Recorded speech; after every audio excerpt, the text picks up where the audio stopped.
Chapter 555 to 556. The night sky, as if illuminated by the sudden appearance of a meteorite, became bright again, as if the night has become day again, which left everyone tranced for a moment and they couldn't open their eyes for a moment.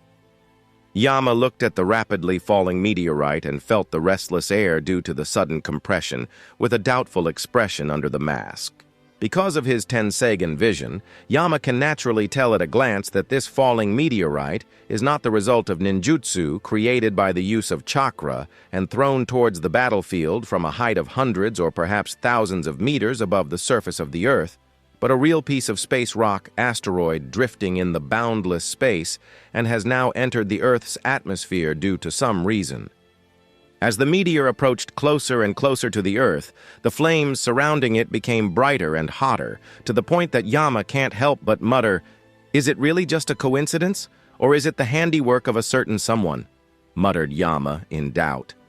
A meteor suddenly falling on the Earth, although an extremely rare event, is not an impossible event, theoretically considering, but the fact that it happened to occur on this specific night and happened to fall on this specific battlefield.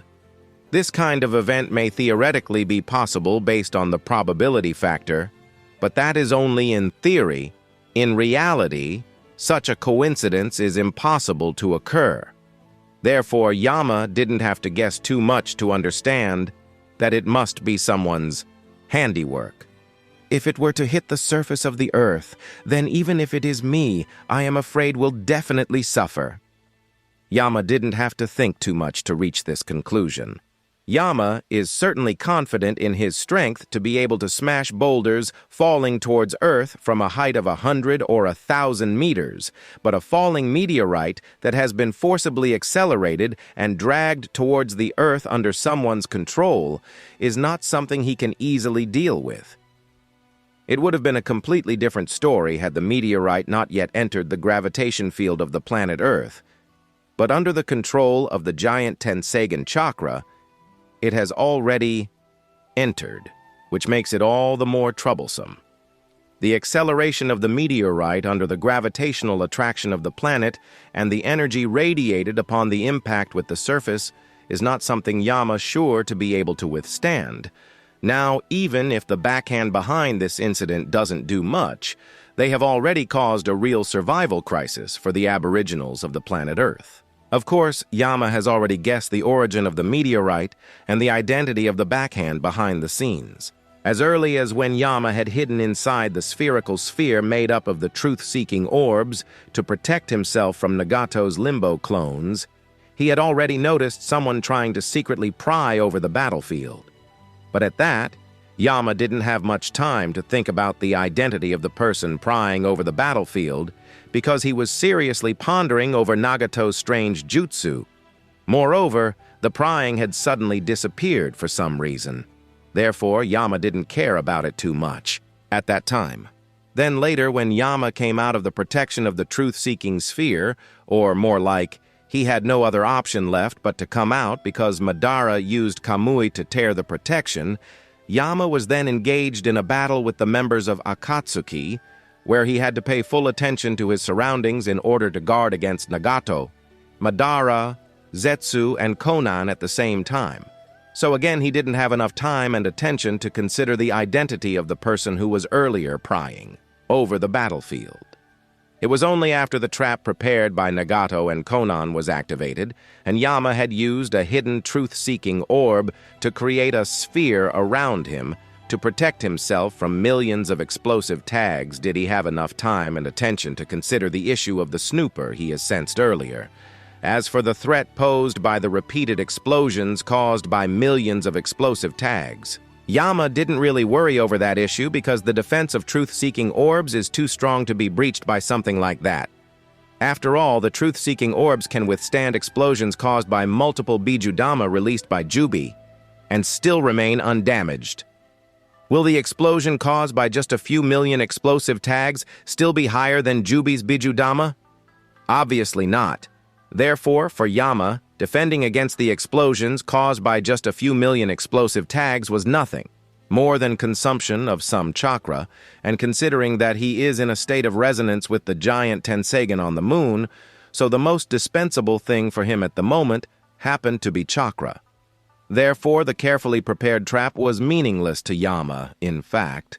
This short break gave him enough time to analyze the identity of the snooper he had sensed earlier. The snooper may have thought that their secret prying is extremely concealed and impossible for anyone else to detect, but because the snooper was using the giant Tenseigan to snoop around, and because Yama also has the Tenseigan, which is in resonance with the giant Tenseigan, therefore, Yama was able to figure out the origin of the snooper upon a little exploration.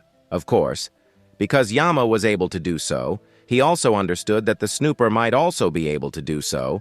Therefore, Yama took advantage of his own Tenseigan, which gave him a somewhat higher authority over the giant Tenseigan compared to the snooper, and made sure to isolate the resonant connection between him and the giant Tenseigan.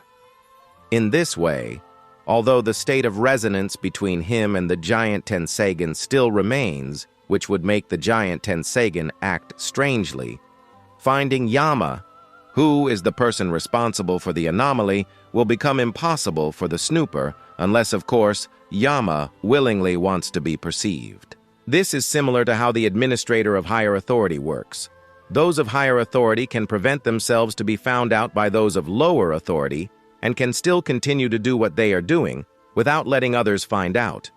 Of course, Yama can do so doesn't mean he will have permanent access to the giant Tenseigan on the moon.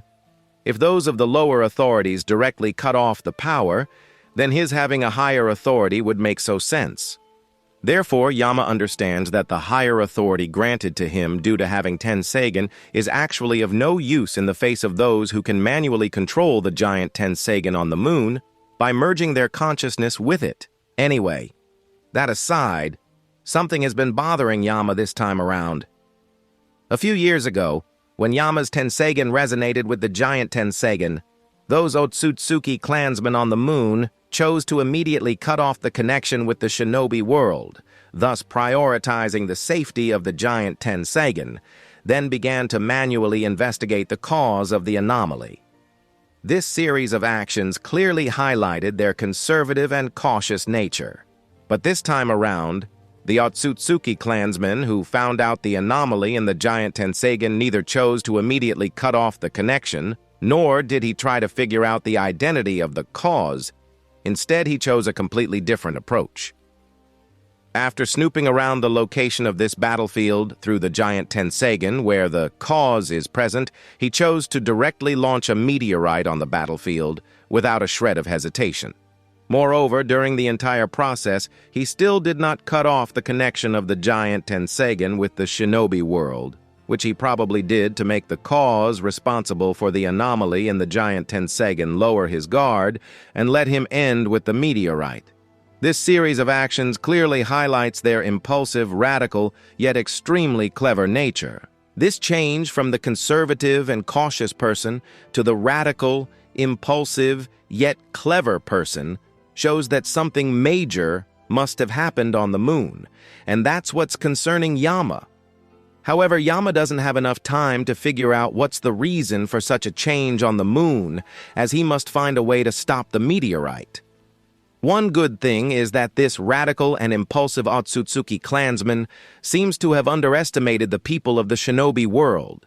He neither knew nor considered the possibility that the cause of the anomaly in the giant Tenseigan on the moon might be another pair of Tenseigan in the shinobi world.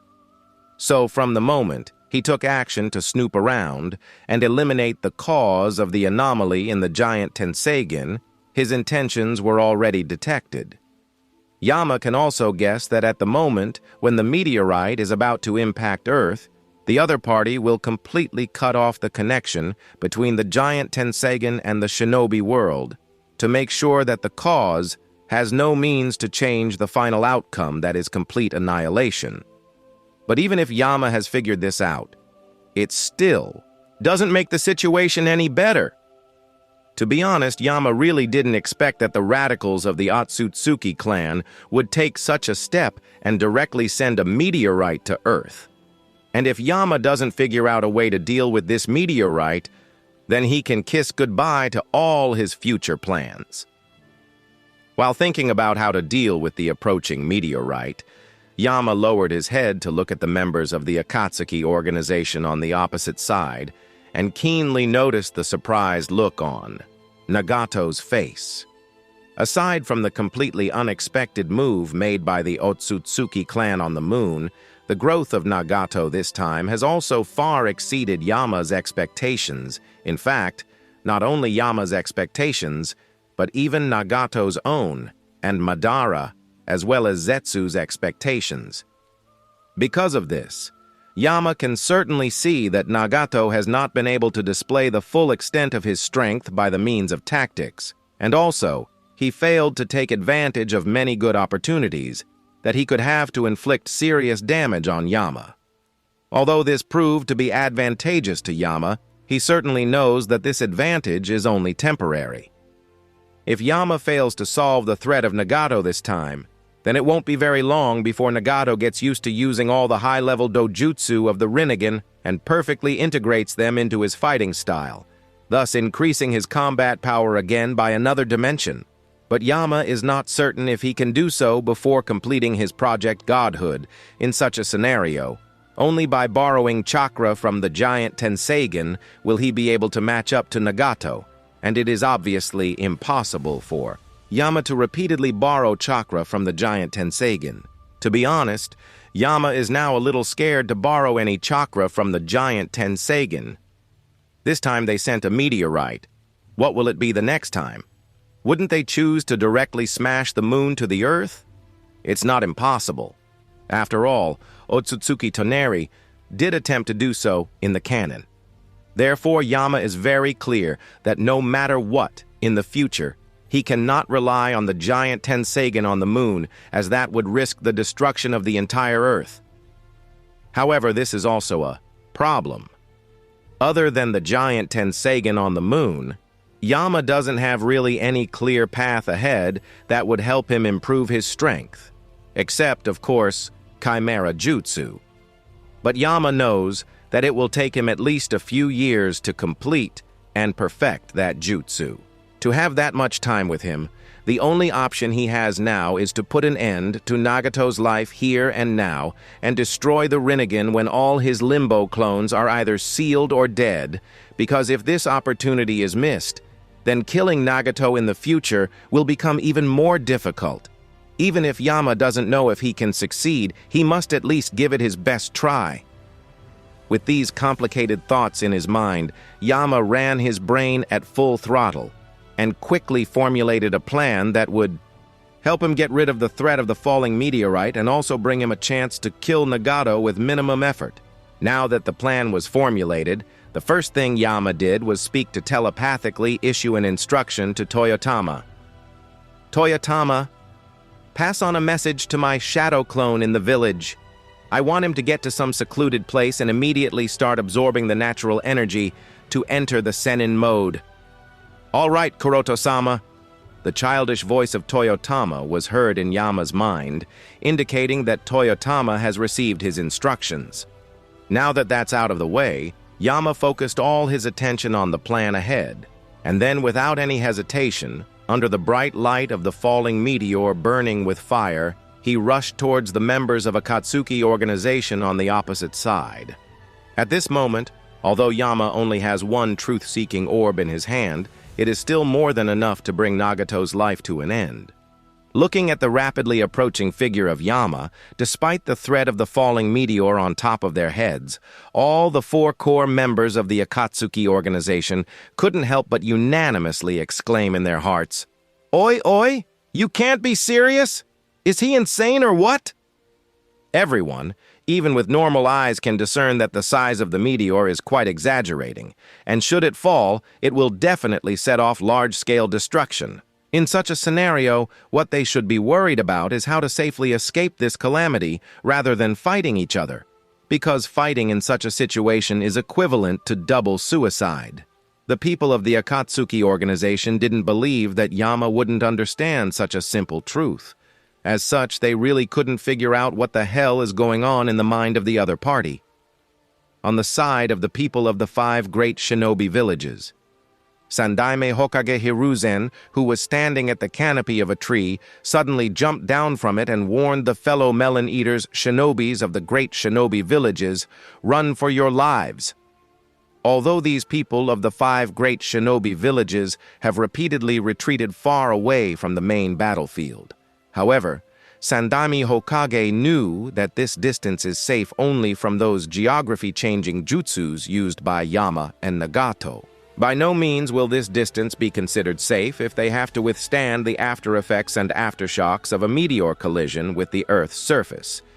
Therefore, if they wish to live, then they must run for their lives and continue to retreat farther and farther from the main battlefield before the meteorite falls and sets off devastating damage. Nobody questioned Sandaime Hokage's words and continued to run farther away from the main battlefield as fast as they can.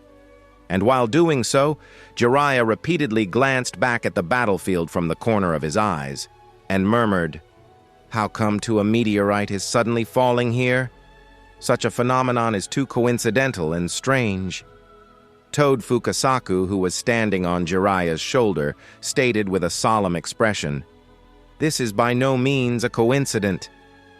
Hearing Toad Fukasaku's words, Jiraiya glanced back with a stiff expression and can't help but sigh with emotion. Are they already strong enough to pull meteorites from space? No one answered Jiraiya's question, and there was no need to, because each of them, including Jiraiya, already had an answer in their hearts. On Shisui and Homusubi's side, feeling the threat from the approaching meteorite, both Shisui and Tobi ended their battle in a draw and retreated towards their respective sides. Shisui, who had retreated, soon met up with Homusubi on the way. Both were completely unsure of what to do in this situation. Uchiha Shisui, even with his Sennin mode, had no confidence to be able to help Yama in the current situation with a meteorite falling on the earth. Homusubi's thoughts were no different from Uchiha Shisui's. He knew very well that even with the Yada mirror, he won't be able to completely resist the aftershocks caused by the collision of the meteorite with the Earth's surface. Therefore, while pondering over what to do now, Homusubi glanced at the figure of Yama, who was attacking the Akatsuki organization even in this situation, and said decisively to Shisui, "In the given situation, by staying here rather than help, we will only be a hindrance to Yama. The mission he assigned us has already been completed, and by staying here we are of no help to Yama, and will only add more chaos, so retreating will be the best course of action." Shisui thought a little and asked Fuwa, "What do you think, Fuwa-san? Will Yama be able to defeat Nagato? And is there a possible way for us to help him?" Fuwa yawned in boredom. "Not sure if he can defeat the red-haired guy. I can't sense anything about him because of that disguise of his. Anyhow, you shouldn't interfere, as you are not yet strong enough. It's best to retreat." I know I am not strong enough. You don't have to rub it in." Shisui sighed, then retreated with Homusubi.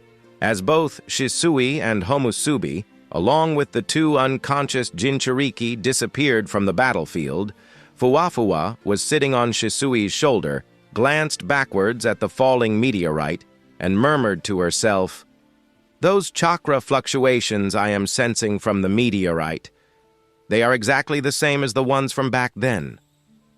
I wonder if—" "Were you saying something, Fuwa-san?" Shisui asked as he felt Fuwa murmuring something. "Nothing."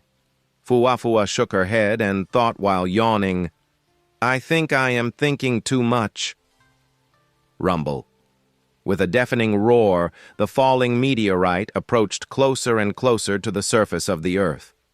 The intense heat and soaring flames produced due to the friction between air and the meteorite's surface turned the entire messy battlefield hot red and air scorching dry like a sea of fire. In this scene akin to the end of the world, Yama, whose complete body was wrapped in the Royal Tenseigan chakra cloak, rushed towards the members of the Akatsuki organization, completely unhindered and unbothered. Facing the menacing and godlike Yama coming towards them, whether it was the indifferent Nagato, the cold Konan, the arrogant Madara, the cunning black Zetsu, the playful white Zetsu, or the innocent Tobi, everyone couldn't help but show a flustered expression like never before. They never expected that the leader of Amatsukami would be crazy enough to start another round of offensive at such a desperate time when both sides should stop tacitly and prepare their individual or perhaps even combined means to ensure their and the surrounding safety. But no, it's as if Yama doesn't care what happens to him and just wants to kill them, which clearly shows that he is crazier than they might have assumed. Yama may be crazy, but they aren't crazy enough to accompany him into a meaningless death without even fulfilling their goals. If the environment was normal, the members of Akatsuki wouldn't be afraid to fight Yama to the end, but the falling meteorite put too much pressure on them. At this moment, their minds were completely focused on ensuring their safety, and they had long lost their will to fight. So facing the persecution of Yama, they had zero thought of resisting and immediately choose to run away. Therefore, all of them, almost at the same time, subconsciously reacted and tried to distance themselves from the crazy Yama. Nagato used body flicker jutsu and retreated sharply. Konan unfolded her paper wings behind her and flew away. Madara didn't think too much and immediately activated Kamui to make himself intangible. Meanwhile, Zetsu, black and white, as well as Tobi, submerged themselves into the ground using mayfly technique and retreated hundreds of meters below the surface, which would make it impossible for Yama to attack them. Upon seeing the actions of Nagato, Madara, and the others, Yama nodded to himself, as their individual reactions proved that his action is right. The presence of the approaching meteorite put too much pressure on them and clouded their judgment skills, causing them to misjudge the situation, which was Yama's very intention for the first step of the plan. Now that the first step of the plan was a success, Yama proceeded towards the second step. While still pursuing them, Yama completely ignored the existence of the intangible Madara and the submerged Zetsu and Tobi. Instead, he focused his attention on Nagato running on the ground and Konan flying in the air, then stretched out both of his hands and used a full-powered Bancho Tenin on both of them at the same time. As if pulled by a sudden suction force, Nagato, who was running on the ground, suddenly slowed down, then was lifted off the ground and uncontrollably flew towards Yama. At the same time, the Konan's figure that was flying in the air was suddenly smashed into the ground. Since Konan's speed was quite slow compared to Nagato's, and she couldn't put much resistance because of the strength disparity, her body left a somewhat bloody trail on the ground as she was forcefully dragged all the way towards Yama under the traction force of Bancho Tenin, and was then pinned to the ground with black receivers piercing through her 4 limbs. Of course, Yama kept Konan alive. Hostages are only useful when alive. Killing Konan would only make Nagato act berserk, which would be non-conductive to Yama's plan. Now, with Konan taken hostage, Yama looked at Nagato and muttered, "Now then, Nagato, will you abandon your comrade, or will you sacrifice yourself to safeguard your comrade?" Initially, Nagato was about to use Shinra Tensei to resist and fight back against Yama's Bancho Tenin, but upon seeing that Konan was taken hostage, Nagato suddenly panicked. He gave up resistance and rushed towards Konan. At the same time, a trace of doubt appeared in his eyes. Nagato understood that the main reason why Yama targeted Konan and took her hostage is that Yama intends to use Konan as leverage to prevent his escape. Although a good plan, it is still quite odd, as it will result in both their death at the same time, which is why Nagato can't help but feel puzzled. Does he really intend to see this through and wants both of us to die? With the meteorite? Would it really be worth it? Nagato knows that dying in such a manner is completely meaningless for both of them, so he can't help but feel that there is something more to Yama's actions. While Nagato was racking his brain to figure out what exactly is Yama trying to do by pitting them both to death, He suddenly sensed a familiar chakra wave emitting from the meteorite that was getting closer and closer with each passing second, and suddenly realized, don't tell me that this meteorite was actually summoned by him? Making a meteorite fall on the battlefield is not that big of a deal, as Nagato can do so too by creating a planetary sphere in the sky using Chibaku Tensei, or summoning large pieces of rocks mid-air using the summoning jutsu, but to be able to summon meteors literally from the outer space is still shocking for him. So, he can't help but feel shocked at the fact that Yama is capable of doing such a thing. And what made him more shocked are Yama's intentions of summoning the meteorite. Nagato knew that it was impossible for Yama to commit a double suicide for no reason, so after sensing traces of familiar chakra from the meteorite, Nagato immediately connected all the dots after concluding that this meteorite must have been summoned by Yama. Damn it! Yama is not trying to commit a double suicide to kill both of us. He is actually dragging me here using Konan as a hostage to kill me using the meteorite he summoned. After understanding this, Nagato realized that he had fallen into Yama's trap. He understood that Yama, who has summoned the meteorite, has used Konan as leverage hostage against him to drag him down in order to put him to death by the meteorite as it collides with the surface of the Earth. In this way, Nagato will most certainly die, while Yama himself must have prepared some kind of space-time jutsu that he will be able to use to escape at the last second. That is just before the collision. Of course, this situation can be avoided as long as Konan is rescued, but Konan herself won't be able to escape from Yama, and the black receivers piercing her 4 limbs are making it impossible for Nagato to directly send her away by the means of reverse summoning jutsu. Moreover, as long as Yama is present here, he would definitely prevent Nagato from rescuing Konan, so it would be impossible for him to be able to rescue Konan before the meteor collision.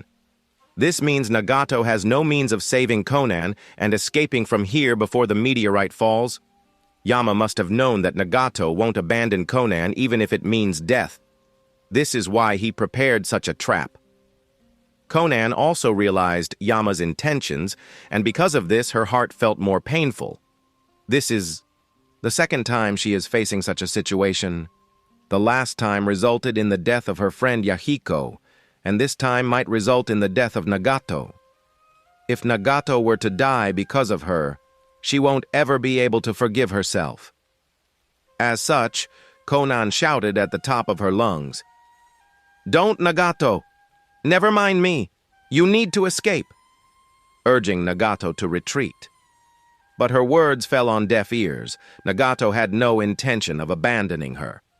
Therefore, Nagato is left with no other option but to deal with the falling meteorite alone, because if he doesn't and escape alone, then Konan will undoubtedly die, which he won't allow, no matter what. Then there is only one thing I can do, and it is also something I must do, Nagato muttered, and a resolute expression appeared on his face. Then he brought both of his hands together. Snap! A clear sound of applause resounded as Nagato clasped his together and erupted his chakra reserves without holding back even a single drop.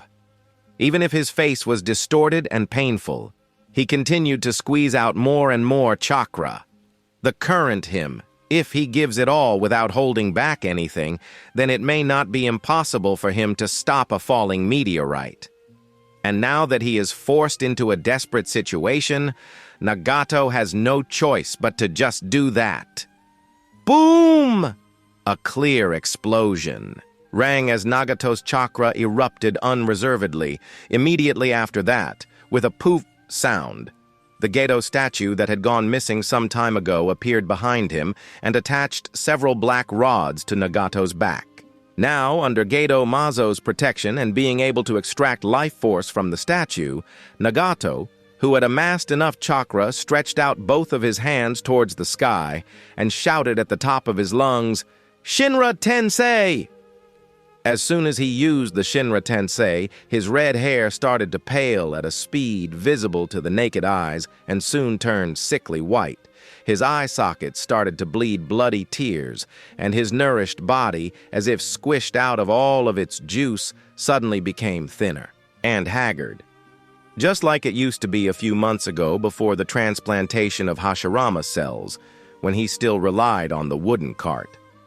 With the overdraft of chakra and condensation of Rinnegan's visual prowess, the Shinra Tensei used by Nagato broke out just before the meteorite was about a few hundred meters away from the Earth's surface and suddenly slowed down its fall as if two big invisible hands were stopping its further descent. And while trying to slow down the meteor's descent, Nagato muttered with gritted teeth, "Damn, it's too heavy.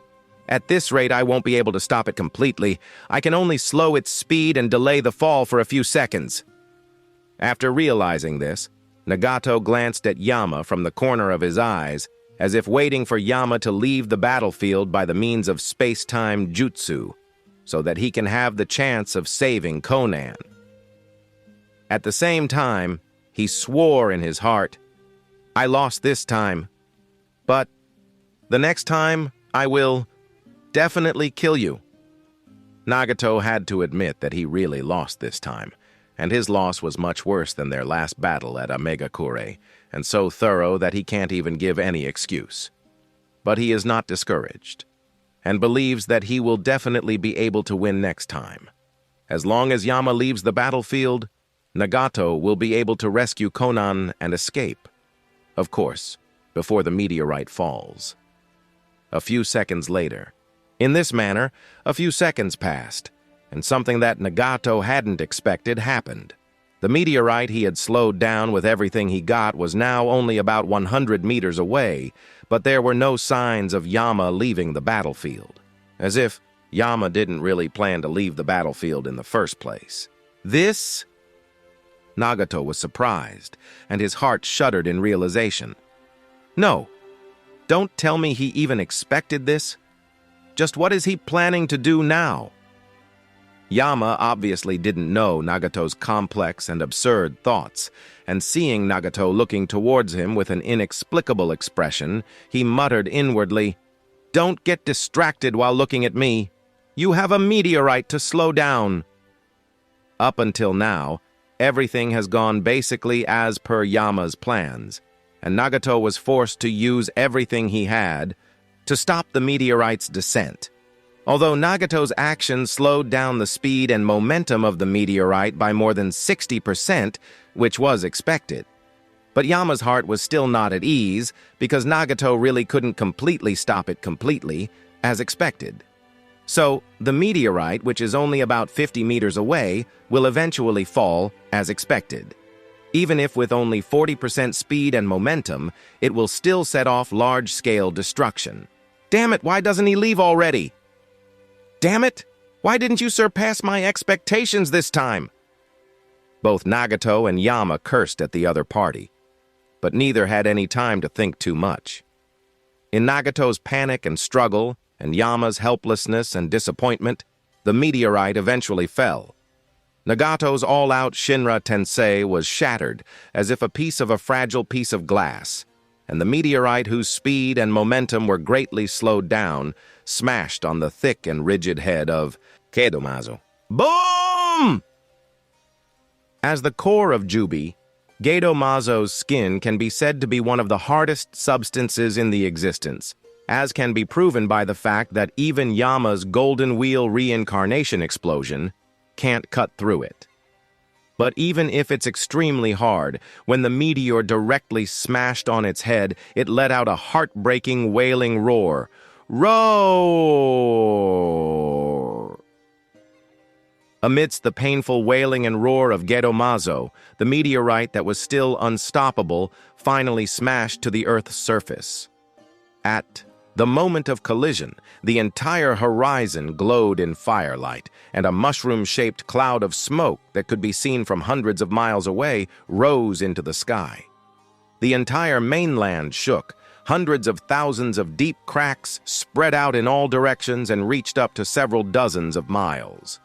The earth-shaking shock waves engulfed the sky with dust that spread in all directions like a tsunami. In the face of such a calamity, The shinobi of the 5 great villages that have already fled dozens of miles away from the battle were not spared either, and were unbiasedly swept away one by one. Whether it was a medic nin, a sanin, a Hokage, or a flying Tsuchikage, every single one of them was like a grain of sand washed away during a sandstorm.